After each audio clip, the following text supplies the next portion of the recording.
Welcome to the show, Navid. Hello, Jose. I'm really looking forward to our conversation, and I have been very much looking forward to it since you and I were connecting by email. It's a very exciting one because we will touch on leadership, which is a very strong point nowadays and perhaps a point missing. So we need definitely better leaders and people to help those leaders. For sure. And when you say leadership, Jose, what comes up for me is the topic of football, or soccer as it's called in the US, which no matter who you speak to, how old, whether they're old or young or middle age, everyone seems to have an opinion on the topic. So it's a very exciting topic, and at the same time, it's a topic that can be, very controversial at the same time. Yeah, everyone is like a backstage coach. That's right. That's right. Or as we like to say it in Germany, everyone on the couch believes to be a better coach than the one who is actually on the pitch doing the real work. Ah, perfect. And so, Navid, I'd like to ask you something that's, tradition at this point with the podcast, which is what is your origin story? So, how did you come about to intersect your path with coaching for C-suite executives, especially because you're in a certain niche, because you're in a niche of supporting through transition periods as well. So, what's your origin story behind that? Yes, I love it. You want to go all in right Yes. away. So, yes, look, I mean, I had toyed with the idea of training up in the field of coaching for many years, and I was just very busy as an executive HR leader at the time, and I just thought to myself, okay, you know what? I will wait for the perfect year to arrive, where I have a little less um, stress and work to do, so that I can fully concentrate on this new topic for me, which is coaching. And funnily enough, Jose, what I did not intend to do is what I'm doing these days, which is full-time coach. And so my only aim at going through that coach education training was really to help me to become a more effective, more well-rounded leader. That was all I wanted to achieve. And of course, waiting for about 5 years, I realized that at least for me, that perfect year will never arrive, which also meant that I thought to myself, you know what, I might as well just get going. And so, rather than waiting for the perfect year to arrive, I might just push ahead and get started. And it was a great choice in hindsight, because it took me on a journey across 3 continents over the course of 3 years. And when I finished the program, I not only learned how to be a professional and qualified coach, but it really added a new dimension to my leadership at the time, which I just did not possess. I love that it all started with, I want to do this. There will surely be a time where I can do it, but eventually just said, let's go with this. I need to make now the time for it. Exactly. I had to admit to myself that for me, maybe other people are more lucky than I am, just that the perfect timing never arrived. And so I thought as well, I might as well just get going now. And so, from your perspective, because you were a leader already before going on this transformative journey, so from your perspective, what kind of help would you wanted to have had at the time before you went on your own? I mean, I was lucky enough in that I had some prior experience of being coached. And that was really what triggered this whole idea in me that, wow, I mean, if I could be at half the skill level of the coaches that used to work with me as a client, I would be really more effective in whatever I do. And, I've spent 26 years in the corporate world. And just the last 20 years, I have spent working for some of the world's most admired companies, and only focusing on the HR function. And so despite the fact that you might think, that's how I thought of myself initially, I'm pretty good at coaching anyhow, because that's what you tend to do as an HR generalist. The reality is, it was nowhere near sufficient to what I then learned and who I became on the back end of that 3-year training. And obviously, 12 years in now, it's a never-ending pursuit of learning to become more effective in what I do. What surprised you the most in terms of gaps of your own skills? Because I imagine working in HR, you're already great with people because you need to have those soft skills really, polished, really learn how to read people as well. You already have the skills in terms of, let's say, art skills of knowing how to do your job. So what kind of gap did you feel the most when transitioning to coaching? Yes, I think probably 2 or 3 things that came up for me as you speak about that. So the first one was, I always thought of myself to be a great listener, someone who can actively listen to what the other person is telling. And then I learned during my coach training that I was probably not as good as I thought I am. Quite the contrary, actually. So that was probably one of the most effective skills.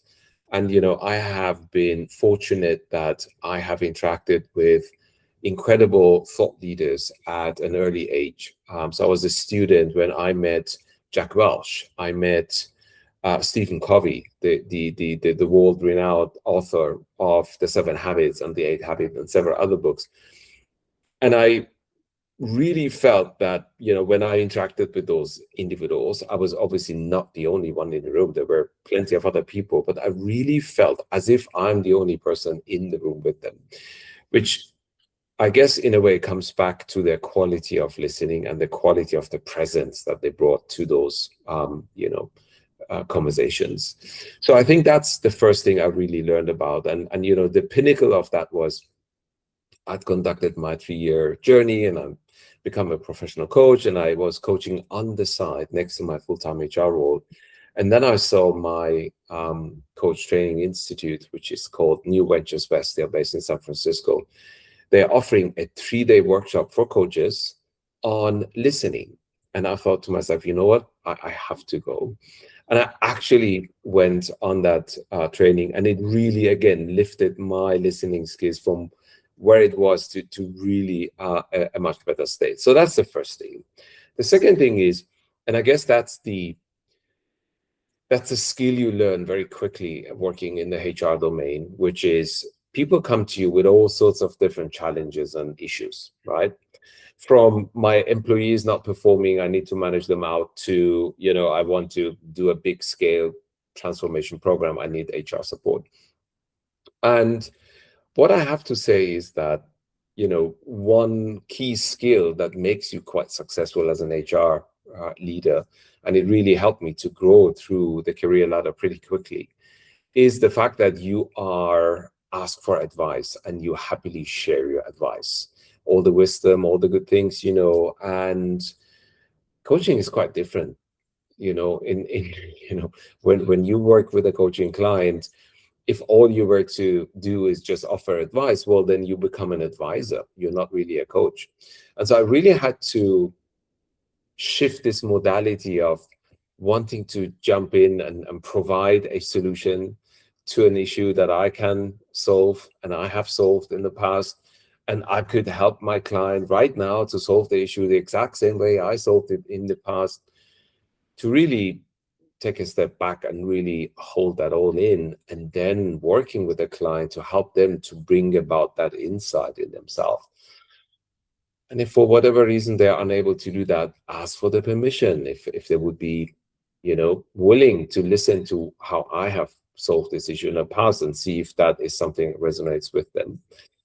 So that's the second thing. And then the third thing I realized is that, and it goes back to offering advice and being proactive and, giving value. When I submitted, so part of our coach training included recording coaching sessions, and at the time audio only, and submitting them to our coach training institute. And someone whose job title was a tape coach, they would actually just listen to that and then give you feedback based on the 8 core competencies of the International Coaching Federation. And generally speaking, I mean, they were very competent coaches that would just give you general advice as to what's working well, what do you need to improve on, and why. And when my tape coach feedback came back, I was quite surprised in that this gentleman, who was South African, had timed, at the time there was no ChatGPT or any of these tools around. He actually manually timed the time that I spoke and the time that I allowed my client to speak. And the ratio was 60-40. So 60% of the time I spoke, and 40% of the time my client actually was able to share their insights and opinions and struggles and challenges. And he said, look, I think you need to aim for an 80-20. And by the way, the 80 needs to go to your client. So again, it's one of those things that you have to take a very deliberate attempt in unlearning some of the things that you have been doing that arguably have been quite successful in terms of your career, but you have to kind of, bury them a little further in your memory and be with the client, present in the here and now. It's really fascinating. And I definitely have a few follow-up questions to that. The first one I have is, so in this case, you have the direct feedback of your 60-40. You actually need to swap to 80-20 and 80 on the side of the client. Mhm. So once you have that, let's say, acknowledgement, what helped you the most? Was it purely trying as many times as possible to reinforce that behavior to yourself?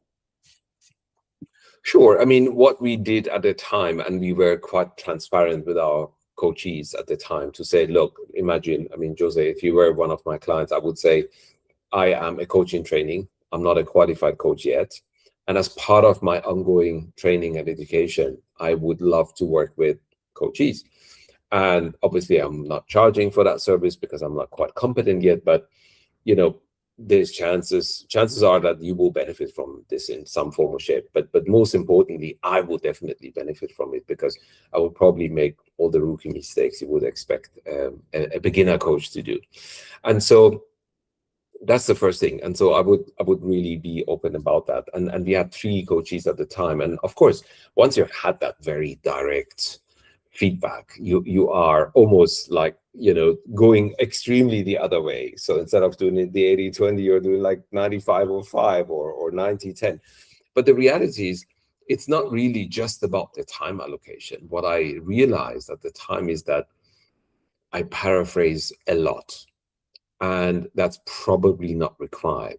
One of the things that tape recording feedback helped me to learn more about was the fact that when I did paraphrase, I didn't necessarily use my client's language. And so I put, sometimes my own spin to it. You would say something in your own language to me, and then I would try to paraphrase that with my own, what I took from what you just said. And by doing that, I would slightly tweak it into maybe something that wasn't entirely your intent. And so there are multiple facets to that. And obviously, I mean, I'm a mentor coach these days. I work with many other coaches myself and help them to up their game. But those are just on the technical foundation side, some of the things that I clearly had to work on to become more competent in what I do. It's really interesting, and my brain is going through all the psychology behind it because, yeah, paraphrasing and mirroring are different skills and different behaviors. Because the sheer fact of you rephrasing is essentially adding computational overhead for Yep. the information to get through to the coachee. So Correct. little thought.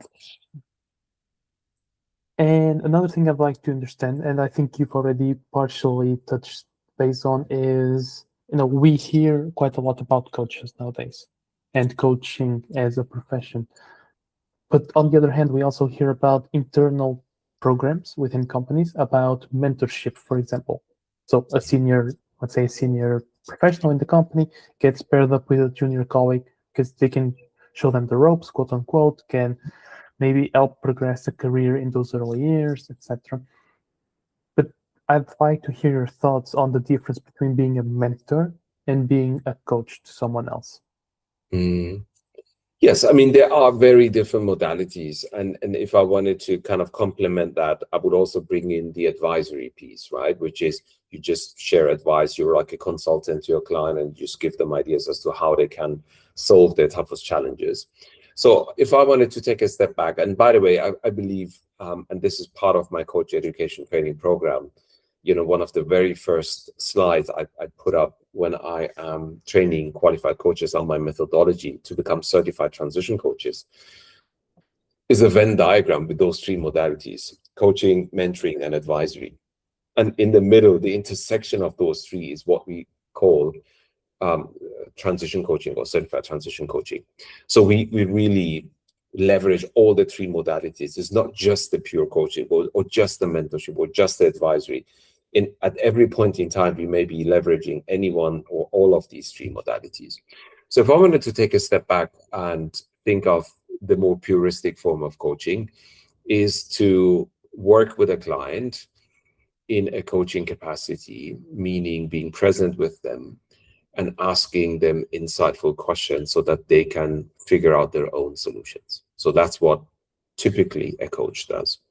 If I wanted to compare that with mentorship, mentorship is much more directing, much more concrete, and much more tied to the experience of the mentor. Meaning, if you and I are peers and we have about the same level of professional work experience and life experience at the same time, we are unlikely to be great mentors to one another unless my upbringing and my way of making my career has been fundamentally different to you.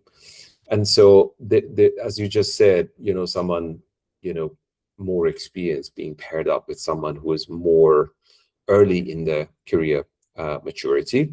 And so that's how it typically works. So the older mentor who has been there and done that shares concrete ideas around how the kind of less experienced younger individual can stretch up to have an established career. Now, the opposite is also true. I mean, I've worked in organizations where we have done what we called reverse mentorship. This was for BAT at the time in the year 2008 when I came to London for the first time.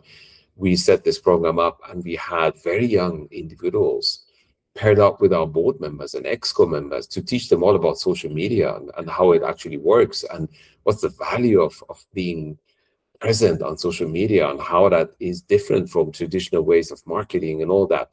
So it can actually also work the other way. But again, it all comes down to the experience of the individual that is transferable to someone else who would benefit from it. And then advisory is the most concrete of the three, I guess.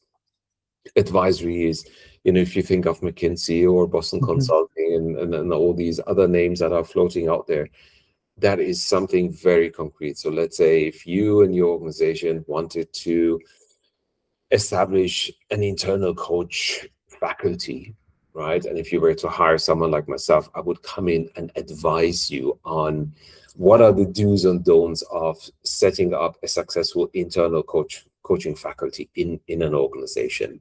How have I supported other companies to do the same? I would ask you a number of questions around your organization culture, its leadership, its beliefs and guiding principles. And then based on that, I would advise you as to, okay, based on what I've heard, I feel you are better off by going down this path, which means having full-time coaches dedicated to coaching, or no, actually, having part-time coaches that are having the day job, but on the side, they have some capacity to coach. And so that is the advisory, and that's how I would distinguish the three. But as I said, the kind of work that we do as transition coaches actually touches upon all three modalities. Really interesting to hear the difference stated so clearly. In other words, it's almost like the coach is a guide. So it's not giving you the answers, but it's trying to make the answers present themselves to you by your own logical process. Mhm. The mentor the difference here is not necessarily the age, but the experience in a given domain. And then the advisory is sitting right there next to you, helping you achieve a concrete goal. Yeah, absolutely. Great. Thank you, Navid. It was quite good to see to hear the difference stated so explicitly because sometimes these terminologies may get mixed up. So it's good sometimes to take a step back and have an expert like yourself state what each one actually is. So one thing I'd like to understand next, because a lot of your work is around transition periods. So let's also transition the conversation into that topic. And I'd like to hear from you about what do you see as being the most complicated issue to address during those transition periods for executives? hmm So firstly, if I wanted to define what I mean with a transition, I think McKinsey has done a good job here, which I also cite in my book in terms of defining what is a transition, which they have defined as the period, which is anywhere between 12 to 18 months after the executive has assumed a new C-level responsibility. So that's the definition of what a transition is. What I'm excluding from this is life transitions. You get married for the first time, or you get divorced for the first time, or you move out of your parents' house, or you lose someone who is very close to you, or you give birth to a child for the first time. So these are life type transitions, and that's not the focus of my work. So what I call transition is the hardcore career transition into the C-suite. And so you said what can be a little complicated, what sometimes can get in the way. Well, firstly, 4 out of 10 executives that are promoted to the C-suite unfortunately do not make it. And that was a shocking statistic when I started to do the research for my book, because I assumed, again, in that time, there was no ChatGPT or any of the large language models available. I assumed it may be a typo. Maybe it's 4%, or maybe even it's 14% if it's really bad. But when I started to double click on that 40% number, I found 5 independent studies that all pointed to the same number and the same phenomenon. And the most widely cited piece of research is from Heidrick & Struggles, one of the largest search firms in the world. And they have looked back at a 10-year time period throughout which they placed 20,000 executive leaders in many thousands of organizations. And when they went back and did the analysis to see, okay, what happened to those appointments, they realized that 40% did not make it roughly 18 months into the appointment. And so that was the big intrigue, and that kind of led me down to the whole idea of, okay, let me just buy a couple of books and educate myself on this topic, because quite frankly, I had experienced that myself in my HR capacity. It just never, appeared to be such a big topic for me, at least. And to my surprise, Jose, there was no book written on the topic. And I just could not believe it. So I thought to myself, you know what? I might as well be the first one that really does the groundwork, does the research, and then publishes a book.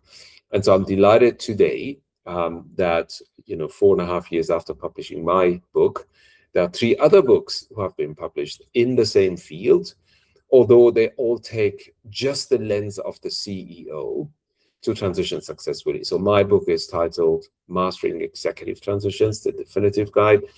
And it looks at what is uniquely different when you step up into the C-suite. And the other 3 books are written with, okay, I'm the new CEO. How can I now make the most out of my recent appointment? And what are the kind of things I need to look out for? So it's, fair to say that I, opened this discipline in a way, and really gave way to other thought leaders and authors to come forward and share their gifts with the world. Really good. In a way, you created a transition period for this field as well. So you took that first step that no one else seemed to take first. So yeah, now coming back to your question as to what gets in the way, which is the $1 million question, right? And funnily enough, I came to appreciate that this is a lot more expensive than the $1 million challenge. I mean, some statistics One of the sources I found was a consulting company that had crunched the numbers to look at how much does it cost on average if a S&P 1000 company CEO were to fail, which is the 1,000 largest companies in the US that are publicly listed. And that number is roughly $25 million.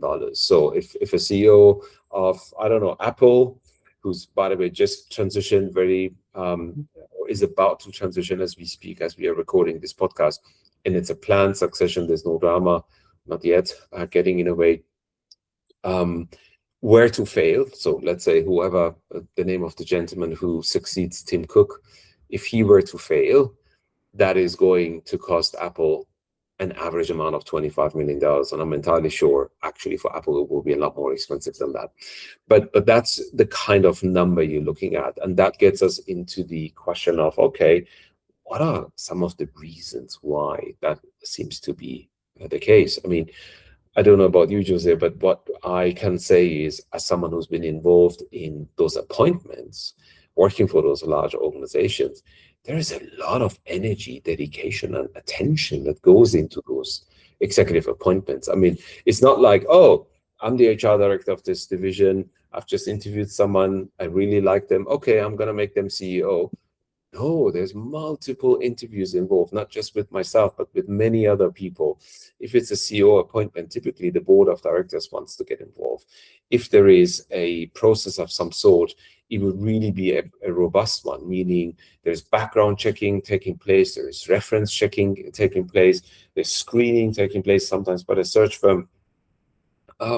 Oftentimes there's a psychometric being involved because they want to really make sure that the style and the cultural aspects of the leader is in line with the organization. Well, and again, nobody takes a university graduate and appoints them to become CEO. So you usually have relevant experience, generally speaking, as a leader. And all of that said, 4 out of 10 don't make it, which brings us to the big question as to how can that be? What gets in the way? And so to kind of sum it up for you and for your listeners, what typically gets you promoted to the C-suite is functional or technical skills. It's your expertise, it's your work experience that really gets you to be the incoming CXO. And what gets you fired pretty quickly on the back end of that big promotion for you is the lack of the so-called soft skills, meaning people, culture, politics, or a combination of these 3. So it's typically one of these things that gets in your way of success. If you were to add 2 or 3 other factors to that, the first one is, Marshall Goldsmith, who is a very famous coach and a mentor to me, someone who wrote a very kind foreword to my book. He wrote 42 books, probably by now the number is 45 or 46, but he had written 42 books at the time my book published, and only 1 out of those 42 books had outsold the other 41 books of his. And that book is titled What Got You Here Won't Get You There, which is a very fundamental truth and pointing out to the fact that, look, let's say, Jose, you and I and a bunch of other kids are playing football. Let's just stick with this analogy. And we are pretty darn good. And we are playing in the amateur league. Let's say we are in Portugal, we're in Lisbon, and we are the best amateur team that is there. And occasionally that gives us the kicker to be promoted into the Premier League. Now, if you and I and the other 10 individuals were to play exactly in the same way we played in the amateur league, that start of the Premier League season is going to be the end of the Premier League for us, because it's just a different set of skills and capabilities that are required at this new level of leadership. And it's the exact same principle in a corporate environment. You cannot, if you're an individual contributor and now you become a first-time manager, you cannot contribute with the same skill and mix of activities you were doing before. If you were a leader, a first-level leader, and now you become a leader of leaders, again, you need to spend a lot more time leading the next level of leaders than actually doing the work yourself. And so those are leadership shifts. And the higher you go up, the more table stakes they become. Um, and last but not least, I think I would also like to cite this study, which was conducted by Genesis Advisors and Egon Zehnder. They interviewed at the time 416 chief executive officers on the topic of onboarding and transition, and said, okay, hand on heart, if you were to rate your own onboarding, how effective was it? And 70%, so 7 out of 10 said, actually, I did not have a structured onboarding at all, or it was completely underwhelming, which again brings us back to the topic of, look, I have worked for organizations that had fantastic onboarding programs for the general population, right? Which works, let's say, for 99.5% of the total population. That's a perfect onboarding program. But if you step into the C-suite, you're part of the top 10, top 20, top 100 leaders in a company, a general onboarding, cookie cutter type onboarding process, it's just not going to cut it for you. And so that's the difficulty that some organizations seem to be faced with, which is they don't know where to start, they don't know how to do it, they don't know what are best practices. And for that reason, they just either offer the same to the C-suite or they don't offer them anything at all. I see. So that's let's say step 0, so the recruitment itself. And let's assume it has gone well and fortunately have hired the right person into that respective role. So then the big bottleneck or the big missing piece then becomes that step 1, the onboarding itself. Yeah, you could say that. Or it could be that, and this is ironic, right? I mean, I know organizations who want to support the incoming executive with coaching support, but then they bring a leadership development type coach into that position rather than an executive transition coach or a certified transition coach. Because imagine, Jose, you were a general practitioner, right? You were my doctor, and I would come to you with pretty much everything, right? I have a bruised skin, I have a irritation on my this, I've broken my little finger last time I played football, and you will be perfectly qualified to treat me on all those matters. But God forbid, if I had a serious heart issue, right? And we have just ran the blood sample results and the lab results are back and there's something completely off. And you know it's down to my heart. You yourself would tell me, look, I think it's about time you see someone, with a deep specialization in this field, right? I am not capable and I'm not qualified to help you with this. And the same approach applies to those organizations who bring in executive coaches or leadership development coaches and give them to the incoming executive and hoping that they're going to help them. Well, I'm sure they can help them on the general leadership development side of things, but this is a very different discipline and a different category. And for that, you ought to bring in expert coaches who do nothing else than this over and over and over. So that's the first thing. And to come back to your question around, step 1, step 2, I mean, some of the best practices that I would recommend organizations to start looking into is 3 things are generally speaking done pretty well. The first one is the admin stuff, right? I mean, you sign your contract, you send it off, everything will be set up for you. You have your devices all purchased and ready to be used on day 1. You have a working email, you have an employee badge that opens the doors of the building. You can open the door to the cafeteria, you can buy your things and what have you. Okay, that's all good. 9 out of 10 companies get that right. If you then look at this generic onboarding, business orientation type thing, again, 9 out of 10 companies get that right? So, and that's good for a general population. And then the last step that pretty much, 8.5 out of 10 get right is the legal and procedural formalities. To use a concrete example, when I joined Vodafone, which is a telecommunication company, back in the year 2014, because it's considered a critical industry, there are additional screenings required before you're being hired into the company. So they check your criminal track record and so on, and they want you to be a clean slate of paper when it comes to those things. Okay, check, check, check, check. When we then start to look at, okay, what are value-adding activities for the C-suite, that points to four different things that are rarely done by organizations. So only one out of two get this right, which is, has the company really made sure that they have aligned the expectation of the incoming executive with the line manager and the direct reports? Only one out of two get that right. Means 52% get that right, 48% don't get this right. The second higher value activity item is having mapped the key stakeholders to every one of the C-suite positions out previously. And let's say if you were the incoming chief financial officer in company X, they know that for the incoming CFO, these are the critical set of stakeholders.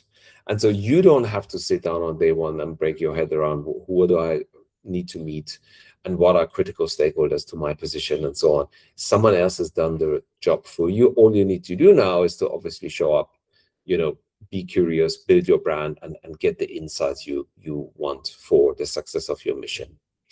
And that brings us to only one out of three companies get that right, so 33%. And that number drops to 29%, so which is less than one out of three.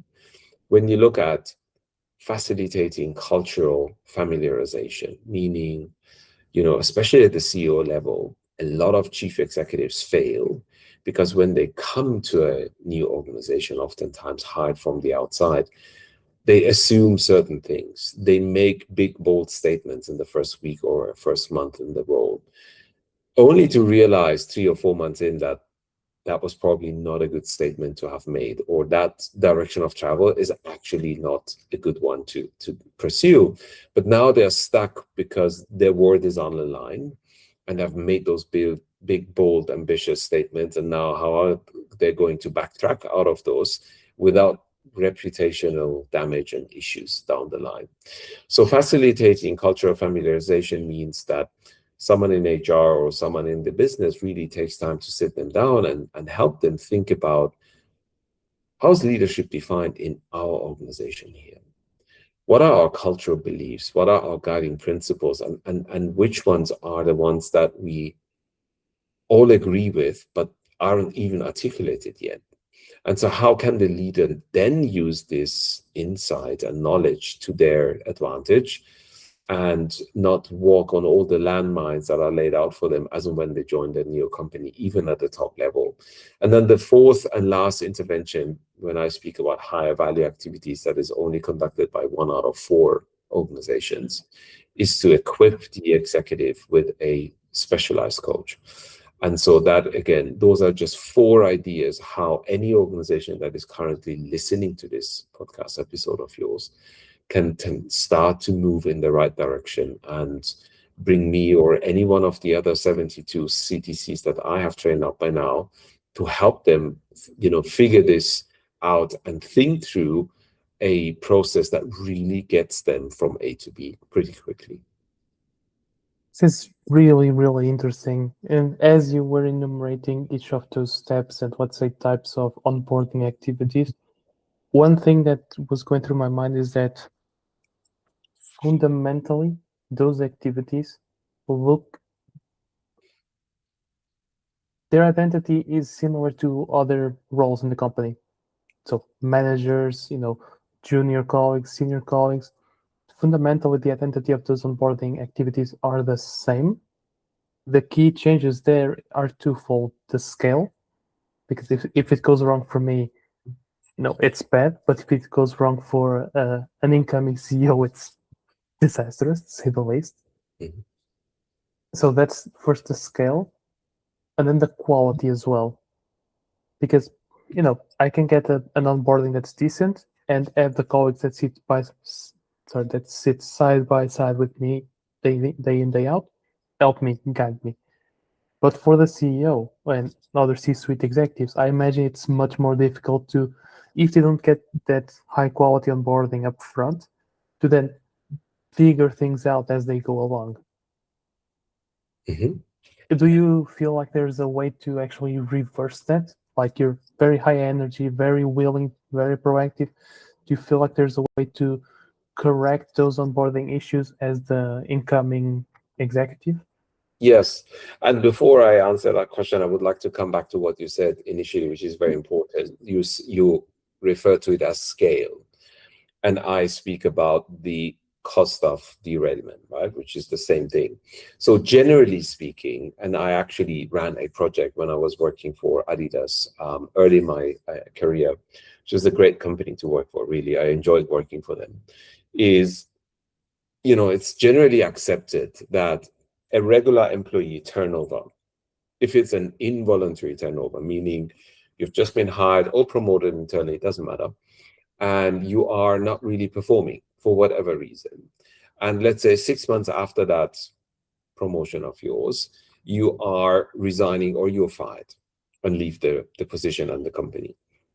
Now, that phenomenon is, and there's a lot of data citing that, is generally accepted that that turnover, involuntary or employee attrition, as it's called, results in a 2.5 times cost of your employment. So let's say if you were earning 100,000 euros a year, just to use a simple example, and you only worked for 6 months and you left the company, um, the cost of the company is 2.5 times the amount, because the company spent some money to find you and hire you. They probably paid some recruiter or search firm to find someone like you. Then you were brought in. Some other colleagues took their time to onboard and induct you into the position. As you just said, someone sitting right next to you and helping you to get up to speed. And then clearly you did not perform well for the first 6 months. And that's the whole reason why you were asked out again. And that position is now vacant for another 1 or 2 or 3 or longer, right, month. And that means that everyone else now will be dragged into covering for the vacant position that is in the team. And the company, guess what, will have to, again, spend the money to find another recruiter and find some other candidate, buy them out from their existing contract, maybe offer them an incentive to come around. And so that whole thing roughly results in 2.5 times your cost. Now, at the executive level, that differential or ripple effect is 10 to 30 times your salary. Because as you rightly said, if the chief executive were to underperform in the first 6 months in a row, well, guess what? That company can write off that full financial year immediately. And not only that, but they will probably suffer from, market share losses, potentially if they're a listed company, from market capital, write-offs. If the capitalization of the company suddenly drops by 5% or 10%, that can cost them billions. And so that's how you quickly get into the 10 to 30 times territory, because essentially it's the same thing. And I don't know how much you know about flying, but if you were to fly from, let's say, New York to London, and you were a pilot of the plane, and you would incorrectly assume an angle that is 1 degree different than the original angle you were supposed to take, you will land on a different country altogether. And so again, it's a small mistake maybe, but because your position is so important, is that the magnitude of your performance is like a scissor that widens up the further you go down. That is really going to be costing you and the company a lot of money. So that's just the first thing I wanted to note when you started to speak about scale initially. It's almost terrifying to think of the magnitude of. Yeah, absolutely. And so which angle would you like me now that I have spent time explaining the cost of failure, would you like me to take again to come back to? I'd like to understand your thoughts on that. My onboarding was not great.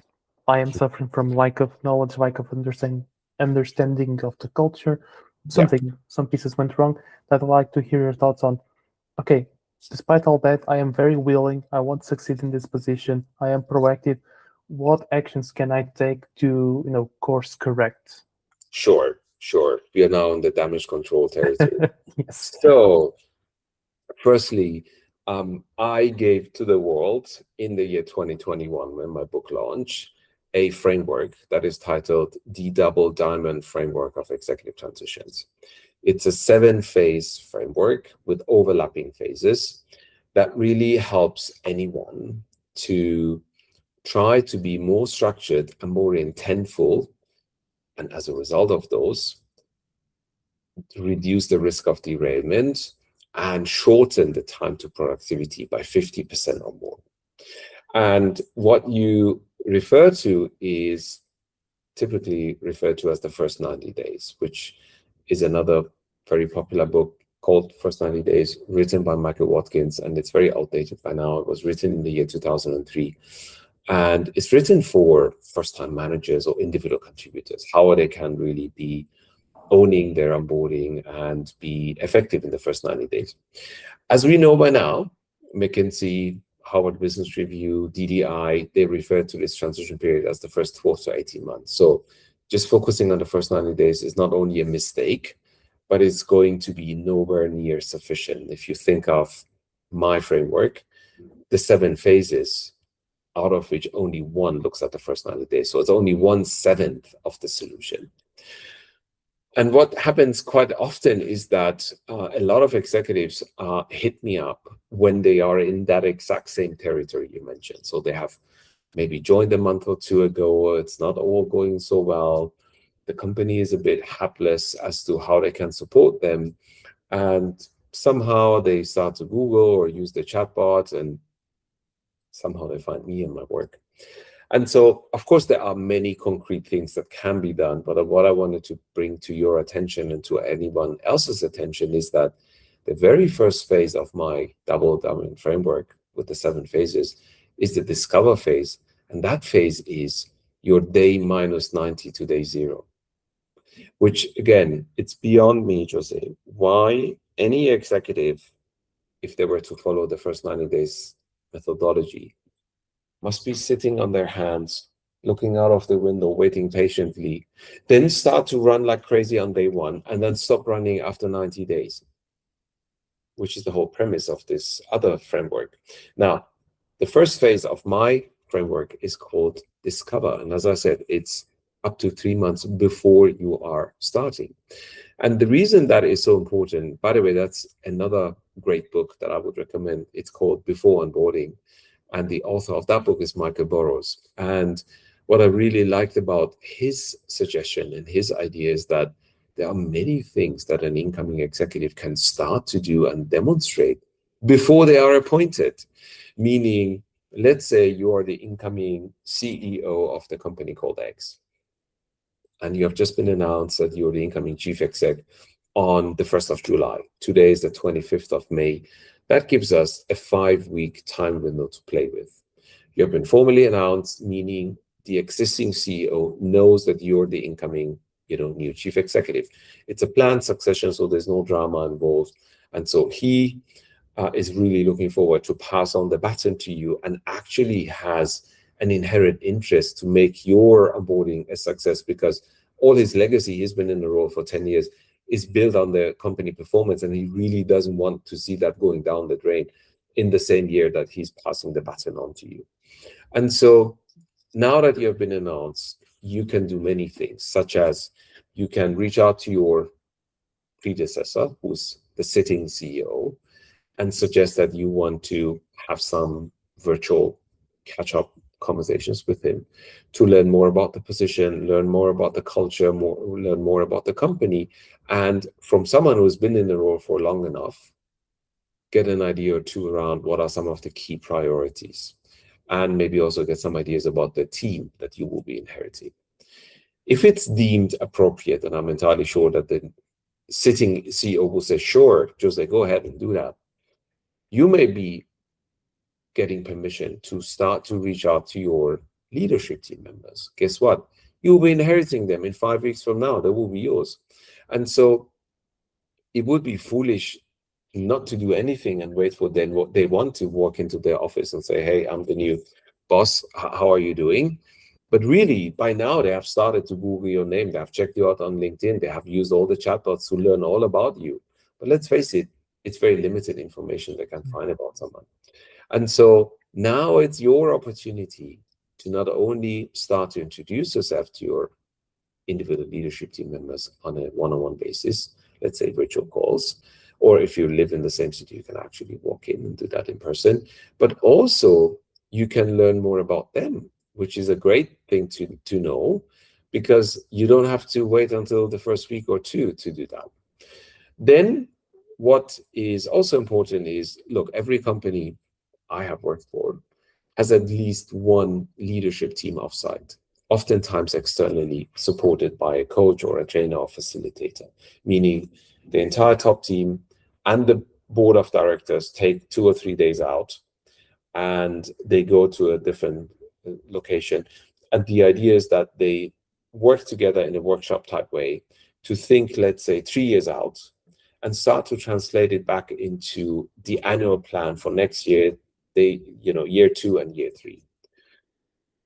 Assuming that that event is happening in the middle of June, where technically you're not enrolled and you're not in charge yet, you would be foolish not to raise your hand, and the company would be foolish not to hit you up and say, by the way, we appreciate the fact that you wouldn't have joined by then, but we would really like you to come around and not only be a silent observer to this happening, but we really would appreciate your feedback and input. And you know what?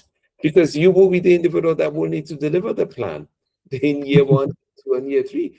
And so you might as well have a say in it. And you see, there are so many things you can do in a very concrete way, although technically you're not in your first 90 days. And that's, I just explained to you one out of the 7 phases of the Double Diamond framework, and how you can really be structured and more impactful before you start. And of course, there are many other things you can do. To come back to your question, if the leader hits me up early or the company asks me to come and support the incoming leader, that's the perfect timing, because guess what? Because we can really get going early on and set the leader for a platform of success. Now, in your example, the leader is already enrolled for a month or 2 and is already struggling. That does not mean that this is a hopeless case and I won't be able to help them, right? So they are in the second phase, which is the immerse phase. And what's unique about the Double Diamond framework and its 7 phases is that I have researched every one of the 7 phases, and I describe in full detail what are typical activities that happen during phase 1, 2, 3, 4, 5, 6, and 7. And not only that, I've also researched what are typical challenges that the executives are faced with during each of the phases, and what are typical derailers, meaning what are some of the issues that may derail your entire ambition and career at each of those 7 phases at the same time.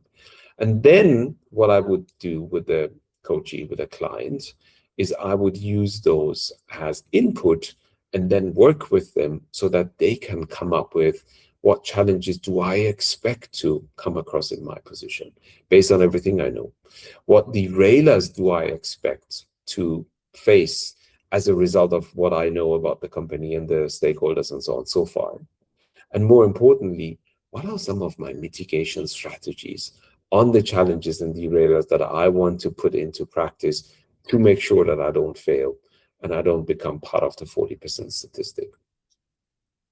Really fascinating stuff, Navid. And obviously the target persona for these conversations are the C-suite executives.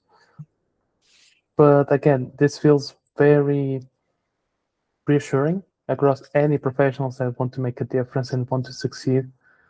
Because again, it comes down to a conversation of scale. It's not because you're, just an engineer on the team that you don't need to put in the preparation before starting. You don't need to care because on day 1 you go through meetings, you go through onboarding. It's really good that fundamentally these are cross-cutting practices that we can put in place to become better professionals. And correct me if I'm wrong, but I'm assuming that if you do put in that work throughout your early years and mid years, fundamentally, when you do get to that leadership position, it will feel quite natural to you. You will be that much better prepared to, take up the position well, and then be prepared to face the reality, whether it's a good onboarding, whether it's a bad onboarding, and ideally, whether you have a transition coach there to support you. Absolutely. And what, Jose, you and I have covered in the first 40, 30 minutes of our conversation is what I would title as executive transition intelligence, right? I mean, there is IQ. Everyone is familiar with what general IQ is. There is this other concept called EQ, which was coined by Daniel Goleman, emotional intelligence, and how you can be more effective with other people. Then there is the third category that was coined probably 15, 20 years ago called CQ, which stands for cultural intelligence. But the executive transition intelligence is really taking all these disciplines and more, utilizing the double diamond framework around, okay, how can I be more smart about my upcoming executive transition? How can I leverage some of what's established best practice and bearing in mind context, culture, people, all these various things, and utilizing a proven framework to guide me through that first 12 to 18 months. That is what I call executive transition intelligence.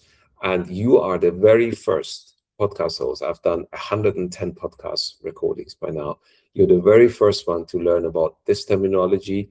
This coming Wednesday, which is 2 days from now, I will speak about ETI for the very first time, ETQ, for the very first time on LinkedIn, and educate my followers around what I make of this and how it really fits with IQ, EQ, and CQ at the same time. This is fantastic, Navid. And so I think this segues nicely. So, how can people connect with you? Is it primarily through LinkedIn? Yes. So LinkedIn is my only real social media platform. I actually handle my own account. I do not have a VA or a bot responding to people's queries. I'm generally speaking said to be very friendly and welcoming. So that is my kind of go-to place. I also have a weekly thought leadership newsletter, currently entirely free of charge, where I give my best short form thinking every week entirely away for free. If any one of your listeners wanted to sign up for the newsletter, as a welcome gift, they will receive a free sample of my international best-selling book. And yeah, those are probably two of the best places to get started with. And I will be happy to share the links with you so that you can include them on the show notes. Yeah, by all means, the show notes will be the place to go to connect with you, Navid. Thank you very much. It was a pleasure, and thank you for all the work you're doing for good leadership in the world. You're welcome, Jose. Thank you so much.